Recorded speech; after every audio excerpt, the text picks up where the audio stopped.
자, 그러면 호선 실험의 대표적인 조명도 실험부터 먼저 한번 가볼게요. 한번 읽어볼게요. 조명 실험은 조명의 강도가 종업원의 생산 능률에 영향을 미칠 것이다라고 생각해서 조명의 강도와 종업원의 어떤 상관관계를 연구하고자 했던 것이죠. 능률의 상관관계. 그래서 제가 계속 뭐 조명을 강조하잖아요. 그러니까 작업 환경, 생리적 요인.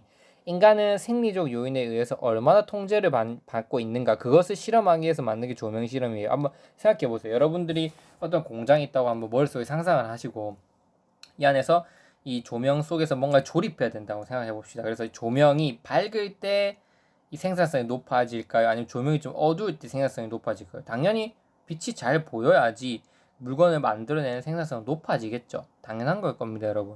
어두우면 뭔가 잘 안 보이니까 생산성은 낮아질 거 아닙니까? 그래서 그 연구를 하고자 했던 건데, 여기서 뭔가 특별한 어떤 요소를 한 개 뽑아낼 수 있었다는 거죠. 뭐냐면 2년 반에 걸쳐서 실험을 했는데 조명의 강도가 점점 강해질수록 작업 능률도 올라갈 것이고, 반대로 조명 강도가 낮아지면 작업 능률도 떨어질 것이라고 생각했는데 당시의 가설과 좀 다른 결과가 나왔다.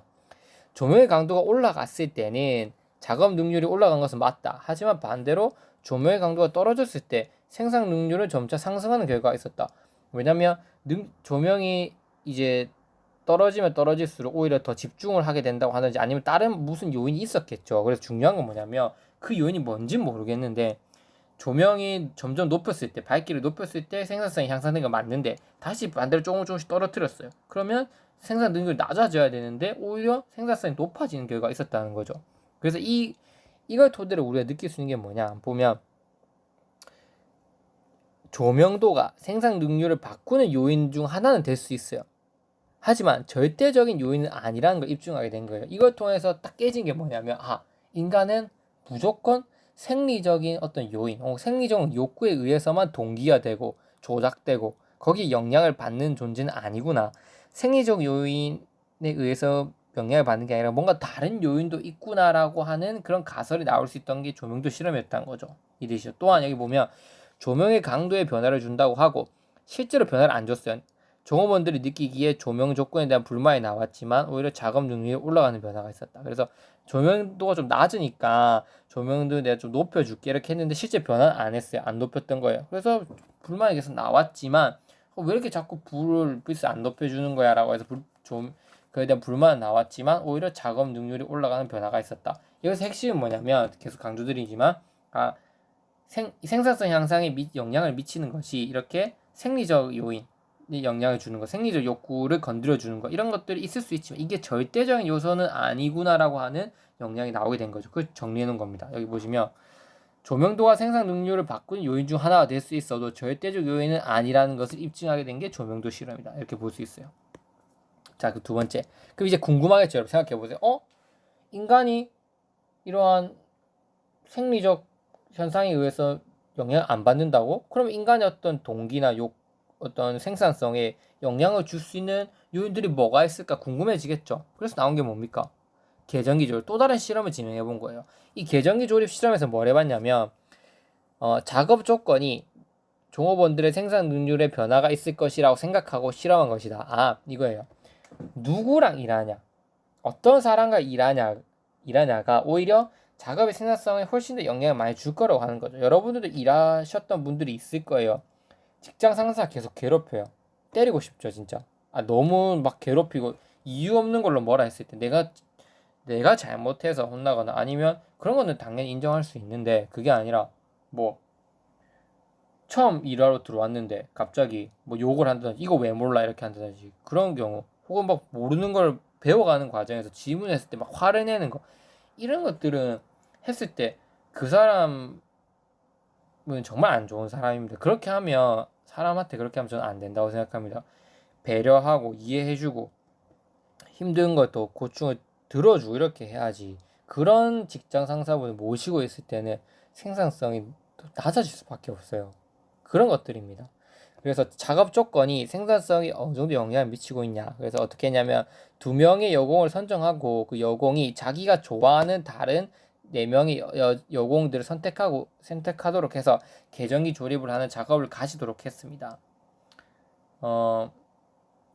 그 뒤에 실험 중에는 뭐 휴식 시간, 간식 제공, 임금 지급 방법 뭐 이런 것들 변화시켰지만 그 뚜렷하게 생산성을 변화시킨 요인은 못 찾았어요. 자기가 일단 좋아하는 사람과 일을 할 수 있도록 여건을 만들어준 거죠. 만들어주고 휴식 시간도 뭔가 조절해보고 간식도 제공해보고 안 해보고 뭐 임금 지급 방법도 막 바꿔봤는데 이런 요소들이 오히려 휴식시 이런 것들이 원래 인간의 생산성에 가장 큰 영향을 미친 거라고 예전부터 생각해 왔잖아요. 근데 그게 아니었던 거죠. 변화시켰는데 뭔가 뚜렷한 눈으로 보이는 변화는 안 나타났다는 거죠. 생산성에. 결국 이걸 통해서 우리 느낀 게 뭐냐면 그에 비해서 보세요. 좋아하는 사람과 같이 일한다고 하는 공동체 의식과 특실해서 일한다고 하는 어떤 자부심, 그다음 비감독에 의한 자율성 이런 것들이 생산성에 영향을 준다는 걸 알게 된 거죠. 아, 기존에 우리가 인간에게 많이 영향을 줄 거라고 생각했던 작업 시간, 임금 지급 방법, 간식, 휴식 이런 것들에 의해서 인간의 생산성에 영향을 미치기보다는 누구와 같이 일하고 있는, 좋아하는 사람과 같이 일하고 있다는 거, 혹은 내가 조금은 특실해서 뭔가 내가 저 사람보다 조금 더 좋은 곳에서 일하구나 하는 어떤 자부심, 자만심은 아니고 자부심. 그다음 비감독, 감독관이 있냐 없냐에 따라서 감독이 없을 때 오히려 자율성에 의해서 영향을 미친다는 거, 그 효과성이 높아진다는 거, 이런 것들이 생활성에 영향을 준다는 것을 알게 되었던 거죠. 근데 보세요, 학교에 가면 뭐 다 다르겠지만 교장 선생님들이 자율성 안 주죠. 다 통제하려고 하고 수업하면은 약식 자각해가지고 돌아다니면서 점검하고 그런 것들이 오히려 사람의 기분을 상하게 할 수 있다는 거예요. 나는 오히려 잘하고 있는데 와가지고 그리고 내가 힘들 때 한번 쉴 수 있잖아요. 따지고 보면. 근데 물론 또 한 번씩 돌아다니다가 또 오늘 안 좋겠다고 마주친 거예요. 내가 약간 쉬고 있을 때 수업을 하다가 뭔가 잠시 앉아 있었다거나 애들이 활동을 시키고 쉬고 있었는데 그때 마주쳐서 그 물러서 뭐라 하는 거예요. 왜 수업을 그렇게 하니? 너무 억울하고 짜증나겠죠. 나는 내 자율성이 있어서 뭔가 그 딱 통제받는다 느낌 딱 들기 시작할 때 짜증나고 하기 싫어진다는 거예요.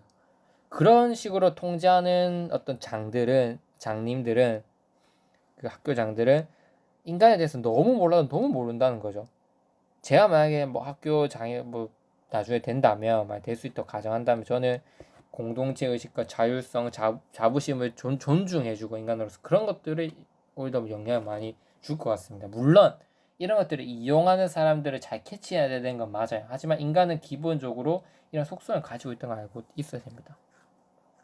이 실험을 통해서 종업원들은 물질적 조건보다는 감정적, 심리적 요인에 의해서 더욱더 큰 영향을 미친다는 사실을 알게 됐다.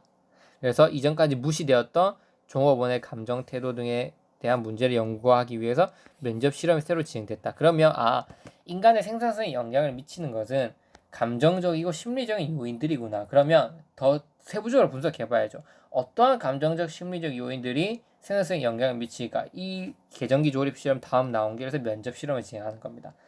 사람의 생산성에 영향을 미치는 게 감정적, 심리적인 거 알았는데 그 구체적으로 그게 무엇인지 면접을 하면서 하나하나 이 여공들과 대화를 해보면서 알아보고 싶었다는 거죠. 그래서 면접 실험이 진행하게 되는 겁니다. 이해되시죠? 어렵지 않죠? 흐름이 다 있습니다.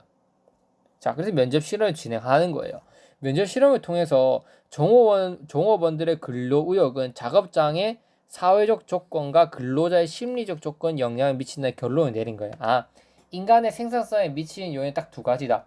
사회적 조건, 심리적 조건이라는 거예요.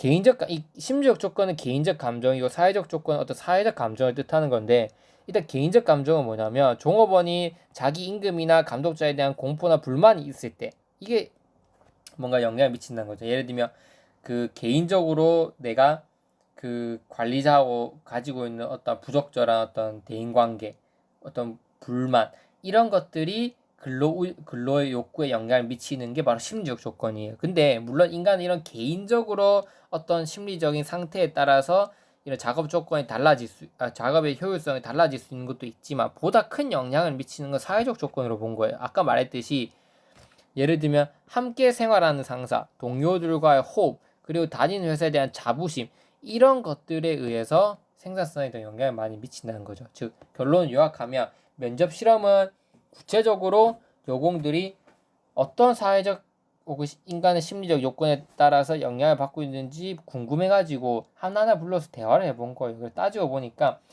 개인의 심리적 조건에 의해서 생산성에 영향을 받는 것도 있었고 그 다음에 뿐만 아니라 개인이 어떤 사회 집단 안에서 그 사람들과 느끼는 관계, 그 개인이 소속된 집단에서의 어떤 존재, 개인적 존재, 여기 보시면 소속된 집단에서의 개인적 주제, 어떤 존재인가 나는, 그런 것들에 의해서도 생산성에 많은 영향을 퍼졌다는 거죠. 이듯이 자부심, 호흡, 직장 상사의 관계, 이런 것들에 의해서 영향을 받는다, 이렇게 볼 수 있습니다. 물론 사회적 조건과 심리 조건을 딱 떼놓고 볼 수 있는 거예요. 두 개 연관이 될 수 있는 거예요, 따져보면. 이해되시죠?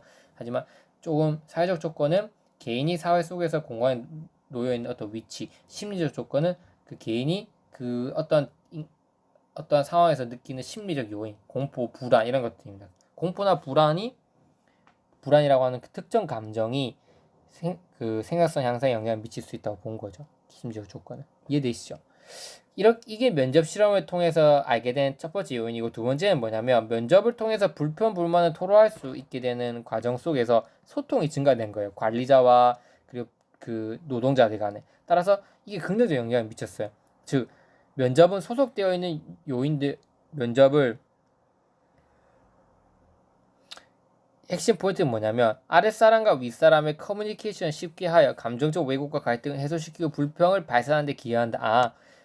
이 면접 실험을 통해서 느낀 거 딱 두 가지예요. 인간은 사회적 조건과 심리적 조건에 의해서 영향을 받는구나. 두 번째, 인간은 소통이 정말 중요하구나. 뭔가 불만이나 감정적 왜곡이 있을 때 소통을 하게 되면 이게 해소가 되고, 이게 해소가 되면 오히려 생산성에 영향을 미칠 수 있구나. 이게 이러한 결론을 얻게 된 게 바로 면접 실험이라는 거죠. 이해되시죠? 이러한 요소들 때문에 나중에 교육 행정에 미친 영향을 살펴볼 때 어떤 영향이 있냐면 결국 교육 행정에 어떤 민주화에 영향을 미친 거예요. 민주라고 하는 거는 특정한 인간의 어떤 평등의 관점을 지향하는 거고, 민주라고 하는 게 우리가 생각해 봤을 때 뭐 솔직히 민주가 뭐 딱 정해진 건 아니지만 민주는 개개인의 가치를 다 인정해주고 인권을 존중해주고 평등하게 다루는 게 결국 민주잖아요. 그렇게 가능했던 게 이런 요소들 때문에 다 가능했다는 거죠. 이해되시죠? 면접 실험, 계정기 조립, 조명도 실험. 마지막으로 여러분들이 제일 잘 알고 계시는 공식 조직과 비공식 조직. 인간의 생산성은 그 회사 안에 있는 조직보다 오히려 비공식 조직에 더 영향을 많이 받을 수 있다. 예를 들면 저는 뭐 학교 생활을 할 때 뭐 축구 운동을 좋아하기 때문에 제가 뭐 배드민턴도 좋아하고 축구도 좋아하고 다양한 뭐 탁구도 좋아하고 다 좋아합니다. 그래서 그런 활동을 하죠. 체육 활동을. 그러면 학교 이외에 비공식 조직 사람들과 교류를 하겠죠. 뭐 축구회를 조직해가지고 그럼 그 축구회에서 뭔가 조직 안에서 교류를 하면서 만들어진 규칙이 있을 겁니다. 자, 우리 뭐 그런 규칙이 공식적인 조직, 즉 학교 집단에 들어왔을 때도 영향을 미친다는 거죠. 즉 내가 어떠한 취미 활동을 하고 어떠한 관계를 밖에서 사람들과 맺고 있느냐에 따라서 그 관계가 비공식 조직이 공식 조직의 생산성에 영향을 크게 미친다는 거예요.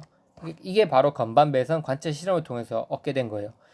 14명 정도를 선발해서 관찰을 했는데 회사의 조직 이외에 드러나지 않은 자생적인 집단이 형성되어 있거나 되고 있는 것을 발견했다. 비공식 조직이 있는 걸 발견했죠. 종업원의 근무 의욕은 개인적 감정에 의해 나타나고 움직이게 되지만 그 종업원이 속해 있는 자생 집단에 의해 많은 영향을 받고 있다는 사실을 알게 됐다. 비공식 조직이 어떤 곳에 속해 있느냐에 따라서 생산성 향상에 영향을 받고 있다고 본 거죠. 왜냐하면 이런 규칙들이 있었던 거예요. 비공식 조직에서. 첫 번째, 동료 종업원보다 많은 양의 업무를 하지 말자. 우리 서로 피곤해지지 말자 이거예요. 두 번째, 일을 너무 태만하게 하지도 말자. 어느 정도는 하자 이거예요. 회사 내에서 중요한 공식적 직무를 맡고 있다고 해서 인간적으로 인간적으로 대해주자. 공식적 직무를 맡는다고 해서 뭔가 무시하고 그러지 말자. 네 번째, 동료의 안 좋은 일을 상사에게 고자질하지 말자. 다섯 번째, 각자의 조직 내에 상사에게 아부하지 말자. 이런 규칙들을 비공식 조직에서 다 만들어 나갔다는 거예요. 소통을 하면서. 그래서 이게 공식 조직에도, 즉 공장에서의 어떠한 생활 속에서도 그대로 영향을 미쳐서 생산성의 향상이나 저하의 그런 것들을 좌지우지하고 있었다는 거죠. 그건 건반 배선 관찰 실험을 통해서 알게 됐다는 거예요. 결국 이건 뭐냐면, 그러니까 이거예요. 내가 훨씬 더 일을 잘할 수 있는 숙련도나 능력이 있어도 그거를 막아버린다는 거예요. 왜? 내가 그렇게 너무 뛰어나게 잘해버리면 다른 사람들이 피해를 볼 수 있기 때문에. 그게 비공식 조직의 역할이었다는 거예요. 보시면 개인의 능력이나 숙련도, 관리자의 지시가 반드시 작업 능률과 상관관계가 있는 것은 아니라 오히려 비공식적으로 합의된 규범이 작업 능력과 상관관계가 크다는 것을 발견했다. 내가 일을 10을 할 수 있는 능력이 있지만 나는 8을 한다. 왜? 나머지 사람들이 능력이 8밖에 안 되니까.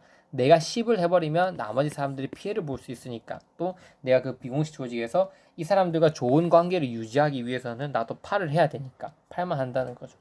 그래서 이렇게 인간은 비공식 조직에 의해서 합의된 규범이 오히려 작업 능률과의 상관관계에서 더 큰 영향을 미친다라고 발견하게 된 거예요.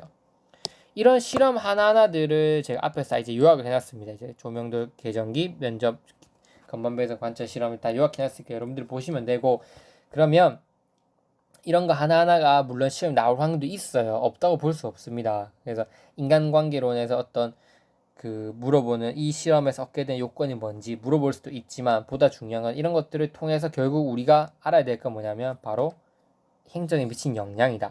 행정이 어떤 영향을 미치냐면 이렇게 볼 수 있어요. 바로 중요한 건 민주다. 민주. 행정의 민주화에 기여하게 됐다. 왜? 인간이라고 하는 것은 개개인마다 느끼기에 다 다르고, 개개인의 심리적, 사회적, 심리적 요건들을 존중해줘야 된다. 즉 인간은 모두 평등한 존재로 보고 개개인의 가치를 존중해줘야 된다는 영향이 나오게 된 거예요. 물론 이거는 인간관계론의 실험만으로 나온 건 아니에요. 뭐 다른 분야에서 민주주의라고 하는 거, 자연주의라고 하는 교육에서 했던 민주화 운동이 활발히 전개되는 과정 속에서 인간관계론과 영향을 미치면서 교육행정에 어떤 민주화에 영향을 미치게 된 건 맞습니다. 이해되시죠? 그래서 어쨌든 이 인간관계론이 행정에 미친 영향 한번 보도록 하겠습니다.